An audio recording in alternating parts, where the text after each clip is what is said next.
नमस्कार. आपण पाहत आहोत येवला उपनगर अध्यक्ष व स्वीकृत नगरसेवकांनी संदर्भातील बातमी.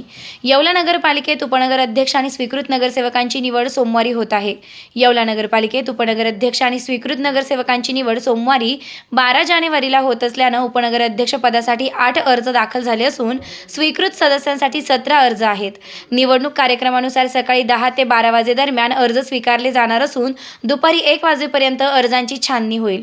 उपनगर अध्यक्ष निवडीसोबतच स्वीकृत सदस्य नियुक्तीचा विषय चर्चेत आहे. राष्ट्रवादी, भाजप आणि शिवसेना या पक्षांना प्रत्येकी एक सदस्य देता येणार असल्याचं कळतं. राष्ट्रवादीकडून अमजद शेख, भाजपकडून समीर समदडिया यांच्या नावाच्या चर्चेला जोर धरू लागली आहे, तर शिवसेनेकडील नाव अद्याप गुलदस्त्यात आहे. निवडणुकीच्या परिणामांवर नजर ठेवून येवला नगरपालिकेत भाजपाला उपनगर अध्यक्षपद मिळणार की नाही, आज निर्णय महत्त्वाचा ठरणार आहे. त्यामुळे शहराचे सर्व लक्ष लागले आहेत.